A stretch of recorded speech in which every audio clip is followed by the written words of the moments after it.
के जिसको बीमारी हो, जिसको लीवर की बीमारी हो, जिसको कैंसर की बीमारी हो, जिसको थायराइड की बीमारी हो, जिसको कोई बड़ा रोग लग गया हो, जिसके शरीर में गांठ पड़ रही हो, हम उनसे निवेदन करेंगे आप प्रयास करा करो हफ्ते भर में एक दिन बेलपत्री के पेड़ के नीचे बैठना है।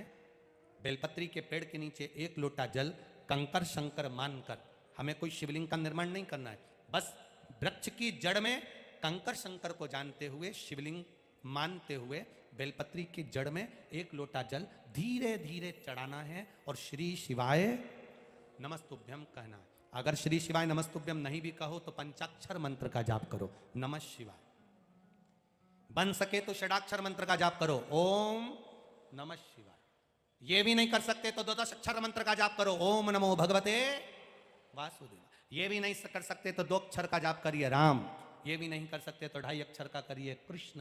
पर जाप करो जल चढ़ाते चढ़ाते। जिसका किडनी, लीवर, थायराइड आदि आदि बीमारियां जिसको बहुत ज्यादा घिरती हो, हफ्ते में एक बार, जैसे हफ्ते में एक बार तुम होटल जाते हो, हफ्ते में एक बार तुम बाहर घूमने जाते हो, उसी तरह हफ्ते में एक बार बेलपत्री के पेड़ के नीचे बैठकर शिव नाम का गुणगान करिए। धीरे धीरे धीरे धीरे बेलपत्री के वृक्ष में सारी 64 योगनियां, देवियां, देवता, लक्ष्मी, नारायण, ब्रह्मा, ब्रह्माणी, इंद्र, इंद्राणी सब उसी में विराजमान है। जब आप बैठोगे शिव नाम जपोगे तो धीरे धीरे बीमारी अपने आप समाप्त होती चली जाएगी। हफ्ते में एक नियम बनाओ कि मुझे शिव मंदिर तक जाना है, शंकर जी के बेलपत्र के नीचे बैठकर भगवान शिव का भजन।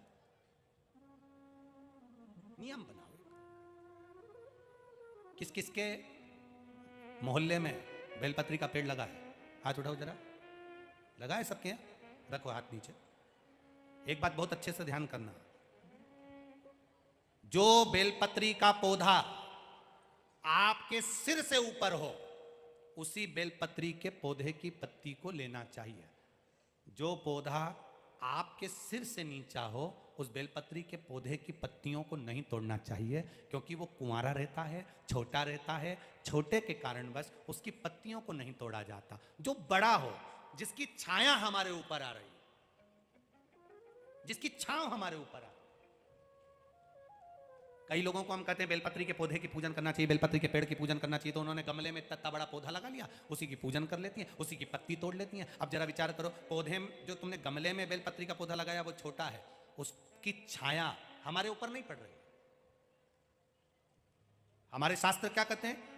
वृक्ष की छाया हमारे ऊपर पड़ना चाहिए। हाँ, गमले में बेलपत्री का पौधा लगाओ, थोड़ा बड़ा कर लो, बड़ा होने के बाद उसको एकांत में जाकर कहीं जमीन पर लगा कर आ जाओ। वो पौधे को ध्यान रखो, बड़ा होता चले जाए, बड़ा होता चले जाए। रोड के किनारे पर, रोड की साइड में, शमशान जाने वाले रास्ते के किनारे पर बेलपत्री का पौधा लगा होना चाहिए। क्यों? अगर कोई भूल से भी मुर्दे को लेकर जा रहा है, शमशान लेकर जा रहा है और बेलपत्री की छाया उस पर पड़ जाती है तो उसका कल्याण हो जाता है, वो फिर जन्म नहीं लेता, उसकी मुक्ति हो जाती है, उसका मोक्ष हो जाता है, वो मुक्त हो गया, वो मोक्ष पा गया।